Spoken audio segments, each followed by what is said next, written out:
Welcome to Cast and Crank. Today we have Matt Paino. He's looking at the camera even. Look at I guess Optimum. Double A first, or how does that work? Explain that right now. Is it two different companies? What is it? It is two different companies. Okay. So first, Matt Paino. We own AA Worms and Optimum Bait Company, two different companies. AA's has been around since 1980. Been hand pouring baits here in California. My dad bought that company from his friend in 1990. So it's been in our family. Oh, so your dad and his friend started it? No, he didn't start it. He bought it from them. Oh, your dad's friend started it, and your dad bought it from him. Right. There was four owners in 80 that started it, and they were, freshwater baits. And in the beginning. Okay. 1980. Out of Escondido, Vista area, and then he bought it in 1990. He had sold a previous company, and then he bought it in 90. Moved it to Temecula, and we've been here ever since. So A's is known for their hand-poured freshwater worms and saltwater shadtails. And in the late 90s, 96, I believe, Sean Donovan started Optimum Bait Company. Okay. And he was manufacturing the baits himself. And then as he grew, he had asked us to produce them for him. Okay. So we were OEMing the Optimum baits for him from 96, 97, and then 98. And eventually we ended up buying Optimum Bait Company from him. In 99, 2000? I think we bought it in 99. Okay. 99. So with the double A's, it's all hand poured. Everything's hand poured. Everything we do here in California is hand poured. That's cool. One at a time, dude. And the bigger, since you guys are a bigger plastic company, that's the truth. Not a lot of bigger plastic companies hand pour still, I'm sure. No, most of it's all injected. Injected. So that's the cool thing is when I came here, I saw your dad, dude, he's banging them out Yep. And you guys have you kind of keep it homegrown somewhat, right? Yeah, I mean the pouring part on that side of the company, at least. Yeah, we've got 7 employees that work here. We know a couple people pouring, and then we have everybody either packaging, helping with the pouring process. But yeah, everything's done here. Mm-hmm. We're in California, so shit's getting pretty expensive. But, right. 40 years. So, actually we just bought this building here in Temecula, so I ain't going anywhere. Yeah. So. So back when you guys bought, 80s, it was more of a freshwater dude just pouring some baits for double A. When did you guys start getting more into the salt? Because I feel like double A is a big, I'm a big calico guy. And from what I've heard, you guys were kind of like the first on the scene as a handful of other guys for all the calico stuff. Yeah. I mean, back in the origins, you bring the mic a little closer. Or you can scoot up, whatever. Cool. Yeah. So predominantly at the beginning, it was all freshwater stuff, 4-inch straight tails, little reapers, 6-inch straights, 8 straights. Then we had our, your freshwater stuff. But then, we branched off into bass stuff, and then a lot of single tails shrimp, some twin tails, and then your standard shad tails. So, what made you guys want to do that for the bay and stuff? Well, I mean, were you fishing then, like a lot down there? Well, actually, it was before my dad got the company. They had already started. Oh, okay. So it was late 80s, early 90s is when it started to go more into the base stuff and the nearshore stuff. And when my dad got the company, or bought the company, we started working with Mike Gardner and a couple of other guides. And Gardner was that whole scene was just starting to get going. Mike had created that, Newport Bay, going out and catching a couple hundred spotties in a day. Did you fish with him? I did. Mike actually got me to fall into fishing, because you'd go out with him and you can catch fish. But then it was just, my dad was, we'd always go to the Sierras and fish for trout and whatnot, which was fun. That was great. But, I was, so in 90, what was I? I graduated high school in 95, so that puts me 12, 13 at 90. That's what I first time going into the bay, you know, we'd caught like 30 fish. I caught like 20 to 30 fish for my first time in the bay. I was like, dude, it took me a week to catch 20 trout in the convict, you know, but and the way they fight, I'm sure, is completely different. It was fun, yeah. It was a blast. So he actually got me hooked into that, and ever since then, I was hooked into fishing. Yeah, which is super cool. That part of you guys have a lot of history in the company. So, like Mike, that's a big piece of the saltwater, especially bay bass, and you got to work with him a lot. Some of the bait designs were helped. A lot of his colors. His colors. He did a lot of colors, chartreuse and gold. Yeah. Hotbelly bass. You know, those are, you know, early 90s, and they're still some of our top selling colors. Oh, yeah. You know, they work. So. And the baby puss and the baby puss. Those work really well. Puss was, that was actually Russ Dean, which was another gentleman that fished the breakwall.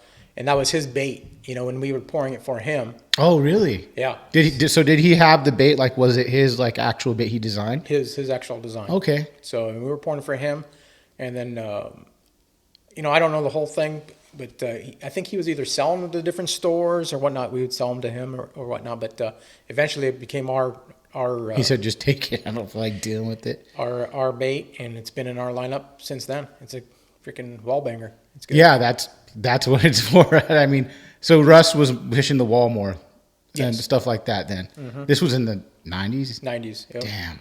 Were you fishing the wall ever in the 90s? We used to fish it at night. Gentleman by Mike Leopold, who had a store up in that area, a trailer store, in a boat shop, that we'd go fishing with him, fish the wall. Garner would go, you know, but yeah, it was fun. Was it really good? It was good, really good. You know, I've never actually caught any tanks, like, you know, I didn't get to fish it enough. Yeah. You know, but we'd catch a lot of good quality bass. 4s and 5s and stuff. Yeah. All night long. I love that, man. Oh, yeah. So when did you start getting your hand into the company? Like where you're like, okay, you're 20, 21. Did you start going, okay, you're helping your dad with everything, or? Yeah. You know, I worked the weekends through high school with my dad. So this would be 92, 93, 94, I'd work with my dad. And at that time, you know, we were exporting so much product to Japan, you know, and a lot of the U.S. manufacturers that actually made stuff here in the States were, you know, exporting quite a bit. That's when the Japanese market was just starting to get going into the bass fishing scene. And we would export so much, and we'd work with big companies over there. We would make hand poured products, worms for them, and they would always come to the shop, and it was kind of cool, you know. You'd see these guys come in, and they'd always have a translator with them, you know. And it was all these guys. You could tell they're big fishermen into fishing, and really cool guys. And you know, I developed relationships with some of them, and I just got curious into the country, you know, into the culture, into Japan. So one of the guys, there was a rod company called Kencor. They're still actually around. Yeah, I've heard of them. And the original owner, Kenny Kawakami, he actually got me turned on into the Japan scene, you know. And he was selling to a store called Tokyo Sunrise. Mm-hmm. It was one of the very first original tackle stores in Japan. Okay. Really cool. And he got me the guy's name was Sammy Somea. He had an American name, Sammy. And I got connected with him. And when he came out one day, you know, we were pouring some of his baits, and he's like, "Hey, if you ever decide to come to Japan, let me know, you know, because I'll take you fishing. I'll get you hooked up into Japan." So I said, you know, I just always had that in the back of my mind. And I was still in high school at the time. So were you fully like into fishing in high school? Like that's what you did? Yeah, that's what I would go to. I live in Temecula, so I would go to Skinner all the time. Okay. And at that time, stripers were just now starting to get going out there. Okay. So me and my buddies would always go catch striper. Okay. You know, just take out some plastics and get stripers and some bass. But I was starting to get more and more involved into it. You know, but so I graduated from high school. 95, and so I went to a local community college here. Mm-hmm. Not really, you know, I had the idea of working with my dad and continuing into the business. And so first couple of years of college, I just, cranked it out. Can you And move the mic a little closer? yeah, I'll fix it. I know it seems like you're putting a dick in your face. it helps. It gets real clear audio. I'm a big audio dork, so. All right. this is actually the first time in this chair. This is going to be our video room. But, Yeah. So see the difference. You hear the difference? yeah, that's loud. Good. So I was going to college, and we were still exporting quite a bit of product. And I had the opportunity to start studying Japanese. So at that time, In college. Okay. So I'm 19. I've never, I knew 5 words, dude. Konnichiwa, sayonara, and How do you say beer in Spanish? or in Japanese. Or I'm sorry, Spanish. What the fuck am I talking about? Cerveza, cabrón, cerveza. You got a multilingual son of a bitch in front of me. Biru. Is it? Biru. Okay. That's how you say it. It's so I started taking Japanese in college, second year of community college, and I liked it. It was a challenge for me. It's something I didn't know anything about the culture besides that they fished and they had awesome electronics and pretty cool cars, right? Yeah. Those are the only 3 things. Yeah. I'm 19, just starting fresh, so it was a great challenge, and plus we were selling a shitload of stuff over there, and I said, you know what, if these guys are bringing translators all the time, and what happens if I actually learn to speak the language, learn more about the culture, learn what they want, and so I said, hey, no one else is doing it. Picked up the But were you thinking of this in your head at that age as a business move almost? Oh, most definitely. Do you know what I'm saying? Like Most definitely. I didn't see the future of what I'm doing now, but it's most definitely just. But you're saying, well, we could get an upper hand if I knew all this. Yeah, because I would be able to talk to him. Exactly. Okay. Exactly. It couldn't hurt. Yeah. Couldn't hurt. So, college, studied the first couple languages. So when I transferred to a 4-year, and I knew this before, they had a 1-year exchange program. Okay. Where I can actually go to Japan, get credit for my college here, and learn the language. Learn their culture. Jumped on that program, and it was just so happened to be that it was a Cal State school. I went to Cal State San Marcos. It was extremely fortunate where the university that they had exchange program with is called Waseda University, which is kind of like going to Harvard here. It's like one of the best universities. Oh, shit. So when I tell the Japanese guys that I went to Waseda, they're like, "Oh shit, you're smart." And I was like, "Come on now." I got lucky. I got lucky. There, you got into that college? I was like, "Yeah." Filled out some paperwork and paid some money. But no, it was the best thing for me. So I went to my junior year of college was in Tokyo. Okay. And so at that same time, I hit up the Sammy from Tokyo Sunrise. Oh, really? So, and I pulled everything together. And you knew him a little bit already, so I already knew him. Okay. I knew he was hardcore into bass fishing in the sea bass fishing. Had a great tackle story. Moved a lot of product. He was a great guy. He's very well connected in the industry. Hit him up. So I said, "We're going to do a couple things here." And he's like, he was up for anything. So I got to do for my school project, I don't even know what they're called anymore, but they're, your senior year, you got to do it for business. So I majored in international business. Okay. So basically you have internships where you have to actually work somewhere. So I said, all right, I'm going to do a project, what the hell is that called? It's been so long ago. Thesis? No. Something like that, thesis, right? Yeah. I think I learned a lot. Hey, I'm a real idiot, so don't listen to what I'm saying. So I had to do my thesis on basically working in Japan, which was beautiful. So I got paid, and plus I worked in this tackle store, seeing how everything was done, and I got to learn a lot, right? And then plus I got to write a paper about it and get that checklist checked off my list to do. And but that really gave me a lot of opportunities to see a lot about the Japanese bass market.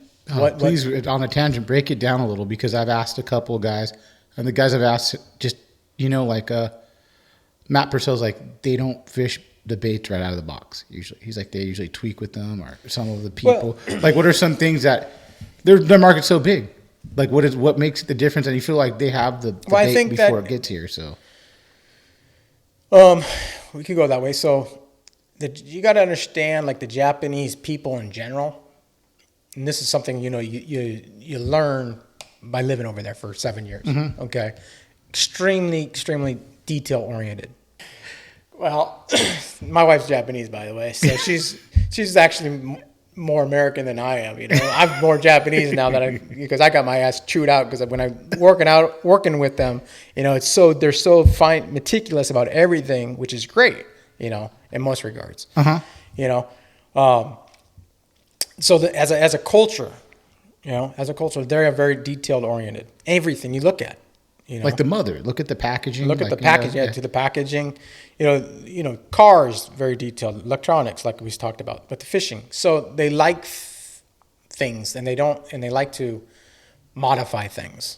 You know, they like to put their own twist on a lot of different stuff. You know, which is great. You know, in a lot of regards. You know, because that leads to when you start modifying things, you're creative, so that you're innovative. You know, so you feel like the innovation the next thing would push more because the culture likes to create a little. They like to modify, so it pushes the baits quicker. Yeah, they're always on the change. They want to see what's going to be next and what's best. Yeah, you know, and it took me a long time to grasp that. You know, so you got a lure, right? And it catches fish, right? Why in the hell do you have to change it?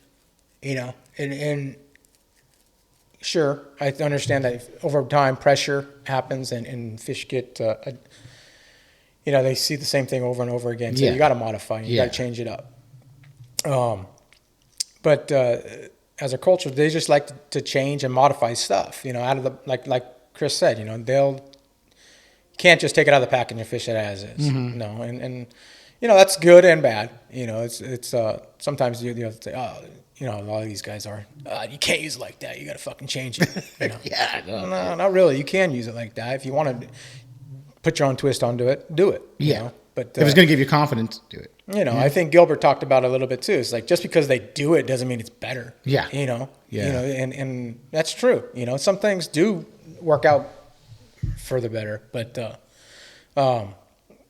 so, I mean, I don't know where you want me to go from here. No, that's like what I wanted to kind of know was like the way that I guess their innovations pushed swim baits forward a little quicker in Japan than here. You think that's true too, right? Like are they a step ahead kind of?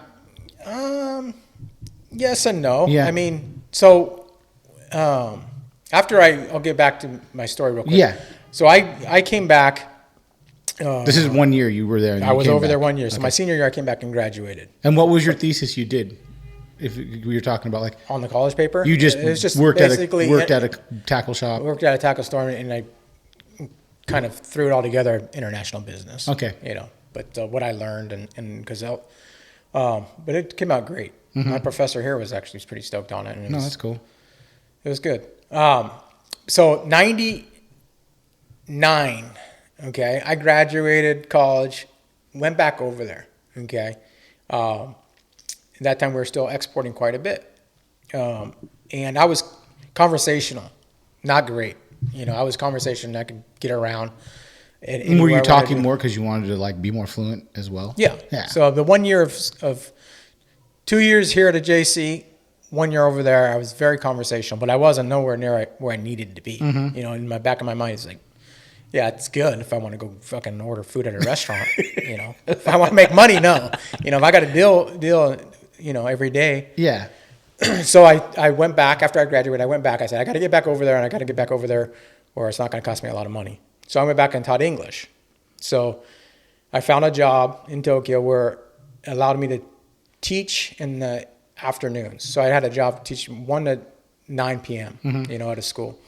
But in the morning, I'd go from 8 to noon at an intensive language school. So I wanted to cram Japanese just to learn it. So it was a long day, but I figured, you know, in order to get this where I need it to be, I need to study and speak it and get back over there completely immersed in the culture. Did that. Became pretty fluent in Japanese.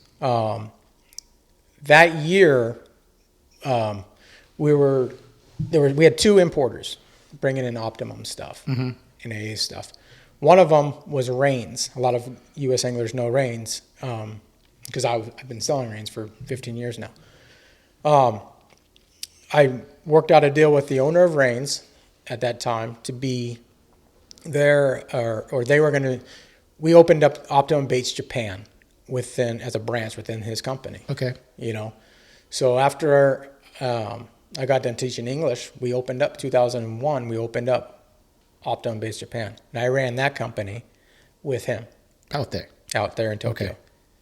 Were you importing? Did you start importing from Japan to here at that time? Not at that time. Okay. So at that time, it was all bringing Optimum. Okay. And we brought in some other Yeah. U.S. Like the AC plug. We brought in a lot of. Oh, you bring it out to. Yeah. So we brought in a lot of U.S. product and sold it through Japan that way.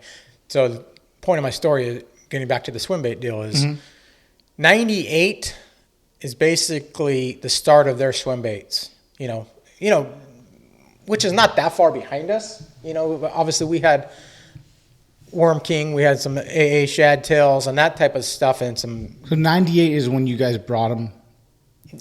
Yeah. So Optimum started in 96 here. Okay. Okay. So it's only a few years behind it where that started to make its way to Japan. But their big bait boom was right there when we first started in 2000. Okay. That's when it went off, right? That's when it went off. So it didn't take them long. No. So we brought in, and obviously the soft plastics started it. Osprey was selling a lot over there. Optimum was selling a lot over there. You had Rego stuff was selling decent over there. I'm sure there's a few. Were you other importing ones. all these? No. Osprey had another person. guy over there. Okay. And then there was a bunch of importers bringing stuff over. Okay. But at that time, the Japanese started to get into the swim bait stuff. So you're talking 2001. And then Guncraft came into the picture. Deps, these are companies were already there, but they weren't dabbling in swim baits yet. And then all of a sudden, you had everybody making their own stab of different swim baits. Glides as well, right? Glides was a little bit later. I mean, Guncraft was the first one that, That's guys how you say it. This is how you say it. Say it again. Guncraft. It's not Gancraft. It's Guncraft. Guncraft. Yeah. Okay. I just wanted to be proper. I've never heard anyone say it like that, and you're probably saying it the correct way. Yeah. The guy's name, Ganchan, is what they call him. Then that's probably what he should say. Not Gancraft, guys. It's Guncraft. So, no, I mean, getting back to your question is like, do you think they're what did you say? A step ahead, but maybe they were. Nah, I mean, maybe they just innovate. It gets back to their deal of wanting to innovate and produce more stuff. Yeah. I mean, that the whole glide still, they went from, like I go back to AC minnow. So after we sold a lot of big soft swim baits, the next thing was hard baits. Yes. So the AC minnow, we imported quite a bit. And, MS Slammer was over there and a bunch of hard baits. So then they started doing the wake baits, bigger wake baits. And then it modified into, at that time, Deps had their silent killer, Okay. which is the same body as a slide swimmer, but with the lip. Bait was made in 2003. Wow. Okay. And then Guncraft had their own version, but they were modifying those, taking the lip out, putting the weight in it, and making it glide, and that just turned into everybody making a whole genre of glide baits. Which hasn't stopped. I give Ganchan with the Guncraft was probably their. Do you think he was their first? I think he was their first one. Okay. The guys were changing the silent killer to basically a slide swimmer. Yes. At that time, and they were modifying it. And then Deps finally released it as a product itself with the slide swimmer. But I think Ganchan is the first with Guncraft. Okay. And that shit still sells over there very good. I mean, That's crazy. He's done a great job he's got 18 million colors and different sizes. But I mean, the Deps stuff still sells great too, Oh, yeah. When did you guys start dealing with Deps? So I got married in 2005 and knew that, I couldn't live over there forever. You met your wife over there? Met Ed over there. She learned English from you. No, she actually would kind of reverse. I was like, man, she speaks like I couldn't even tell, She's reversed to me. She actually came to college in the States. Oh, so she was starting. She stayed over here for 5 or 6 years. Okay. And then when she moved back to Tokyo, she was working at British Petroleum in Tokyo. And we met over there. Oh, wow. Yeah, I didn't teach her English. I'm like, you're a great English teacher, bro. I was pretty damn good. But depths. So knowing that I was coming back, that was the great thing about living in Japan and working in Japan. Japan's the same size as California.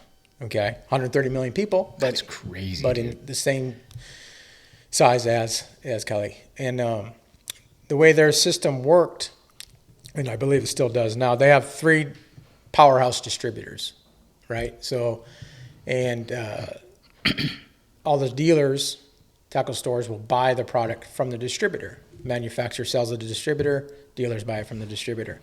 We had these distributor shows, uridashis, about 3 or 4 times a year. It was great because all the manufacturers would get together, all the dealers would come and buy stuff. This is just for fishing? Just for fishing stuff. And so I got to build these, me being, the only American in the industry. Over there? Yeah. Oh, wow. So obviously everybody wanted to talk. Everybody wanted to became great friends. So I developed all these awesome relationships with all these manufacturers. Deps, obviously the guys that I import now. Yeah. Were the strongest relationships, or guys that I knew that we can work together and develop a market and for their product. So 95, we got married. Knew I was coming back in 2005, okay. Got married. So 2006, we were coming back. I had worked out while I was still over there. We started to worked out a deal where I become their exclusive importer and distributor for the North America. Okay. So I worked out Deps, IMA, Zappu, at that time Vagabond, and Rains. We were exporting, or at that time I was still over there. So we kind of set up the system how it was going to work out. Started bringing product from Japan.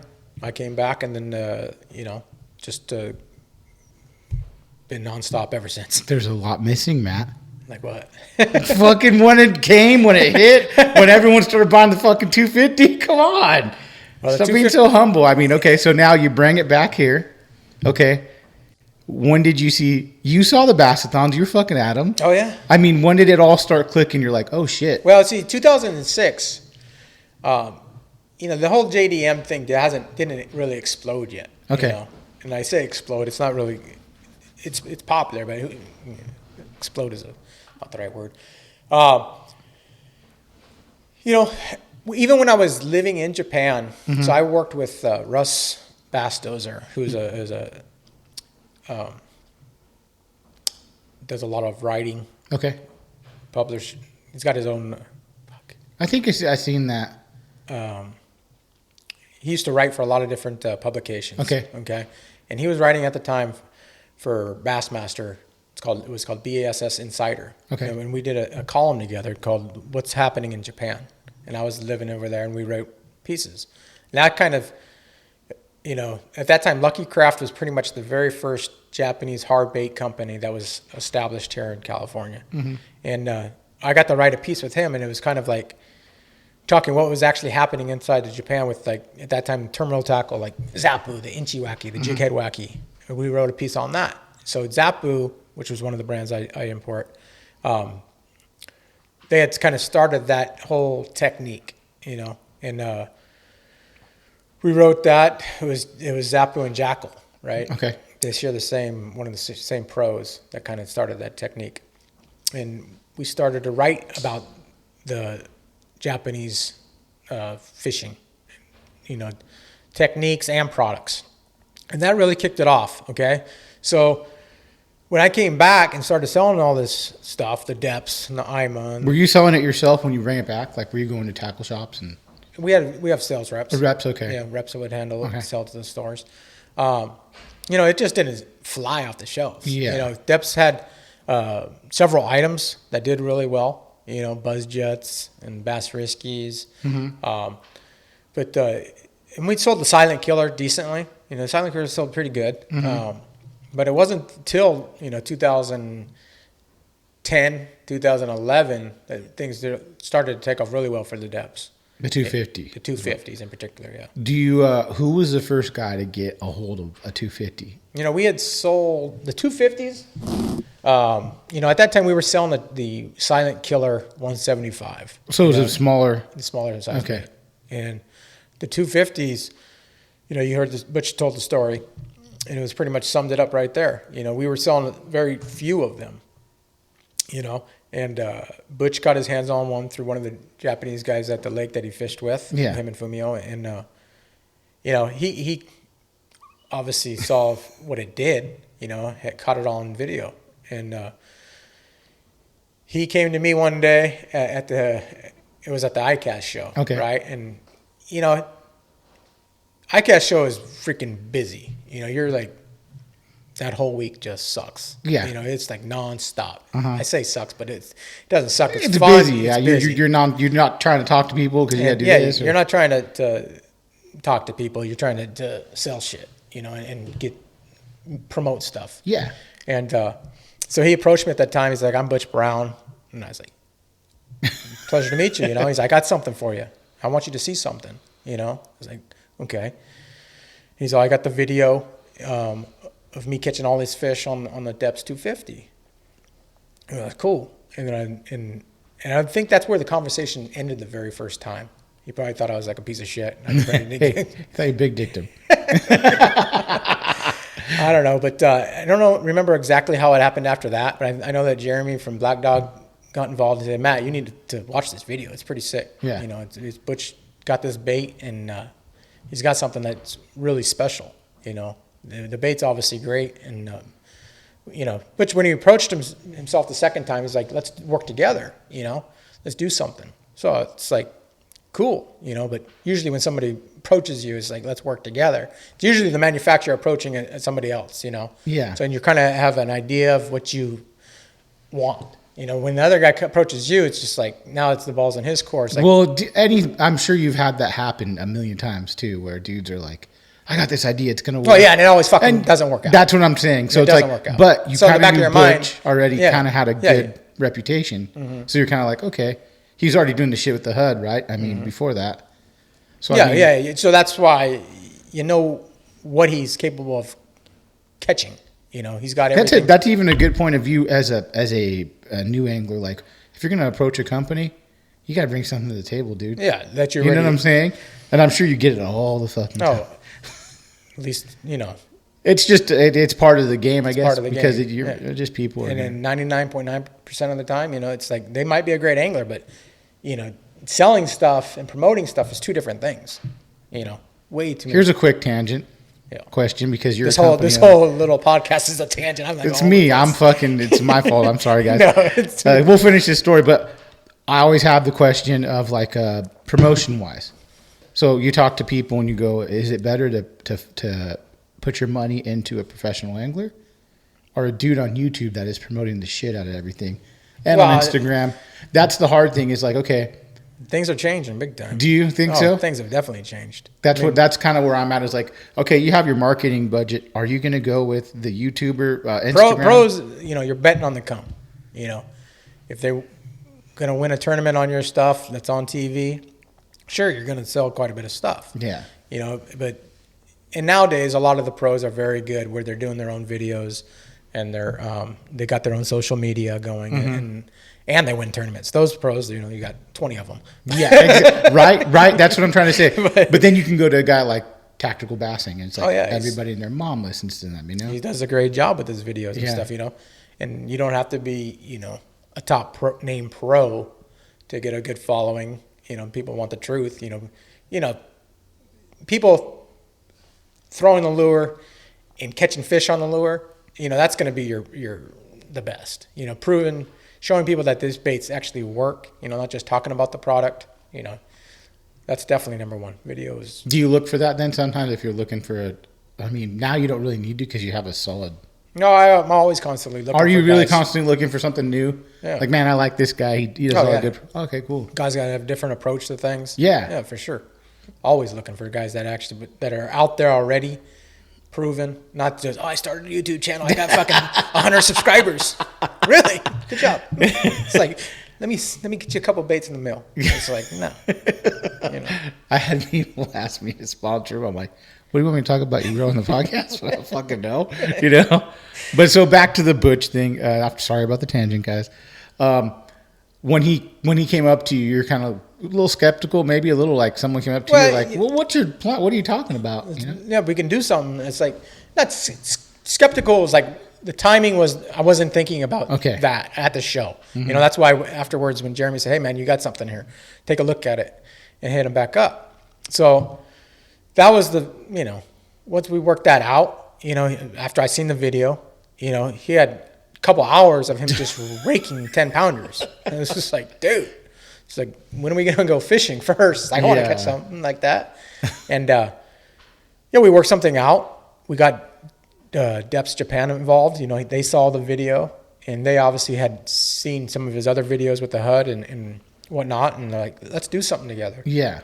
Let's get our baits rolling in the States. And obviously, the biggest thing was the bait was there. The colors were not. And Butch like, I can help out with the colors. Mm-hmm. We need to step up the game with the trout patterns, and then we'll get into more bait fish patterns. But the Psycho Trout, was that the first one? Yeah, Psycho Trout. That was his.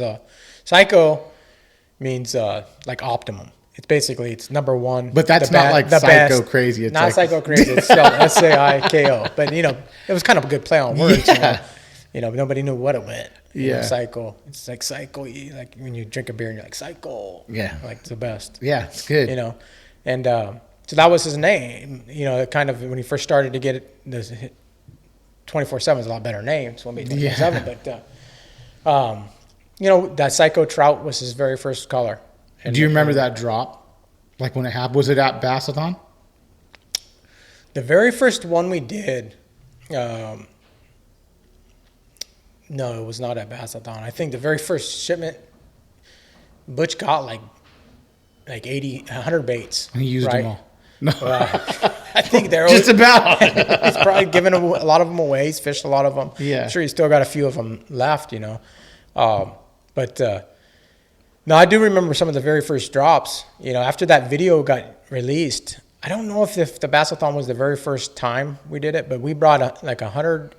I think it was like 100 baits for that first Bassathon we did, and it might have been 200 baits, but I don't remember. I just remember the guys lining up, if it was a 7 a.m. start or whatnot, before we got there early in the morning, they were lying around, it was just like, oh shit. And they're like, we want the 250, and when they opened up the doors, beelined it. It was kind of a little bit dangerous. That's what I heard. Butch and I was just like, oh shit.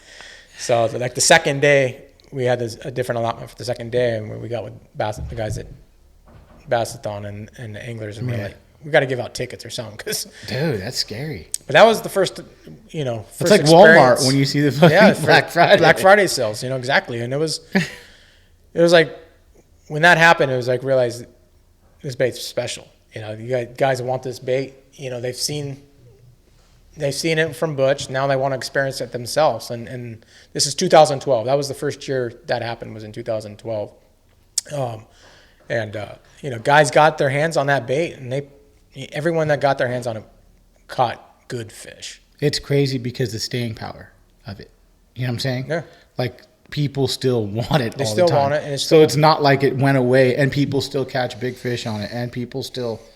And the great thing about that bait is it's people still want it.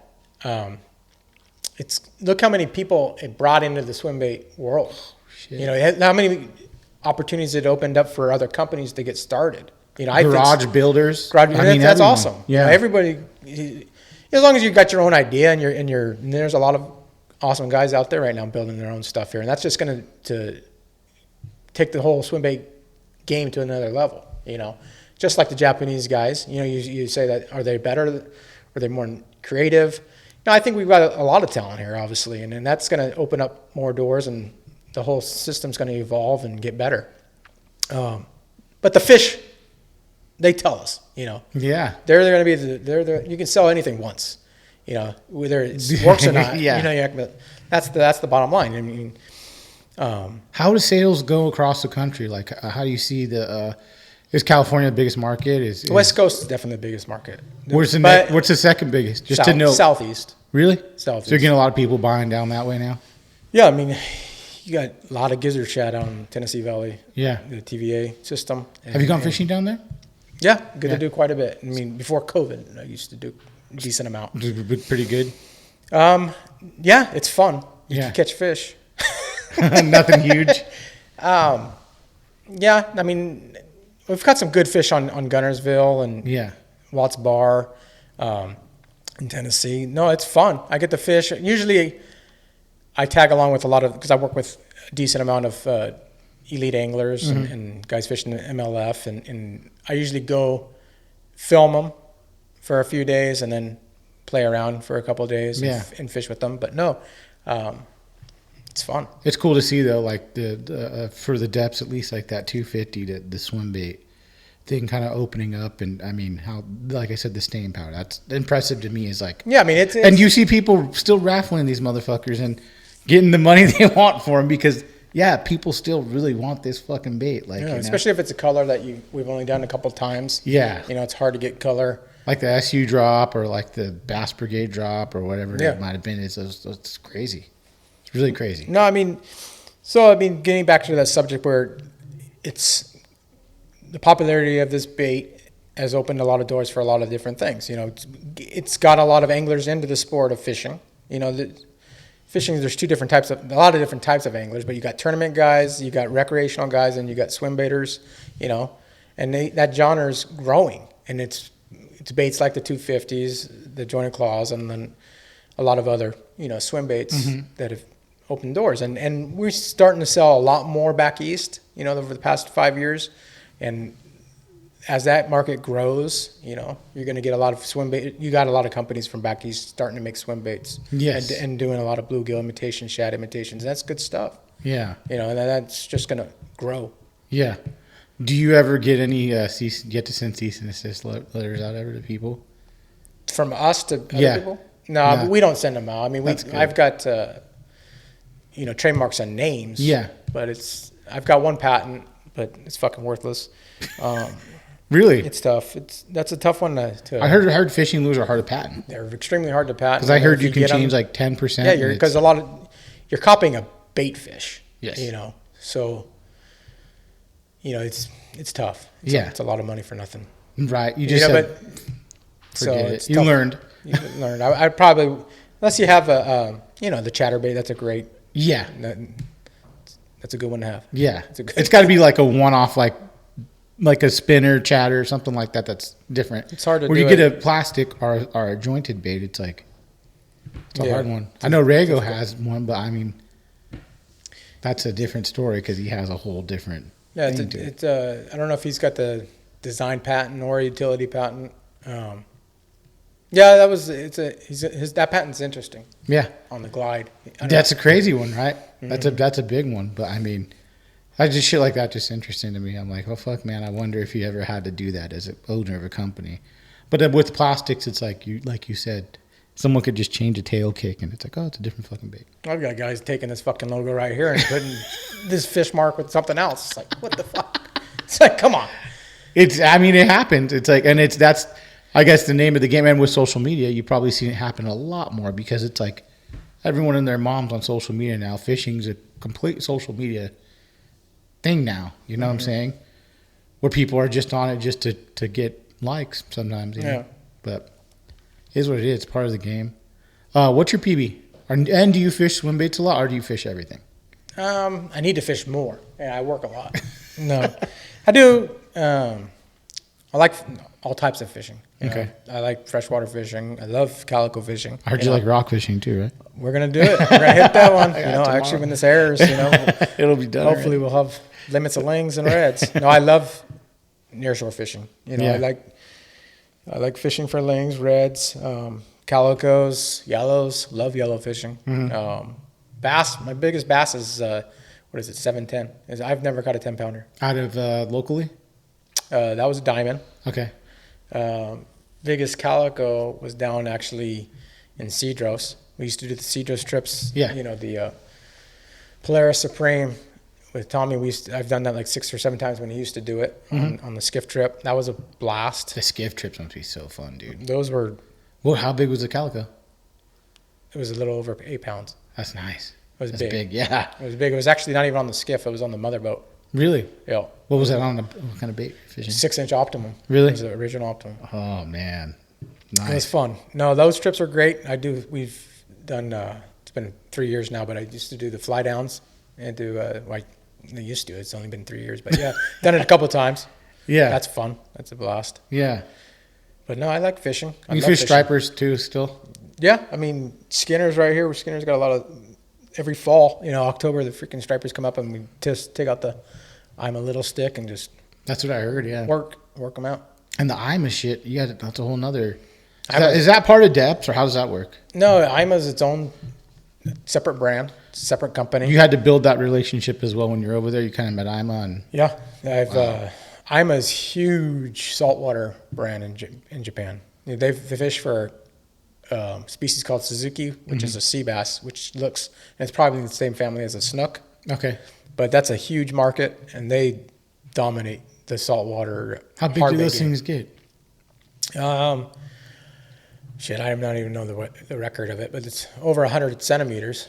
So, you know, you're looking at probably 3 or 4 feet. And they fight. They fight good. No, and they hit lures, man. Yeah. They fish from the shore, from jetties. Kind of like a calico or maybe like a yellowtail or something in between that. Like the same type of fishing. Same you'd type be of doing, fish, yeah. similar type, Yeah, similar okay. type. But they use all hard baits. They use some shad tails, but more predominantly hard baits. But I mean, now, you know, IMA's coming. I've been doing IMA since 2006. Okay. And when I started working with the owner of IMA in Japan, we created, you know, that time Lucky Craft was already in the market.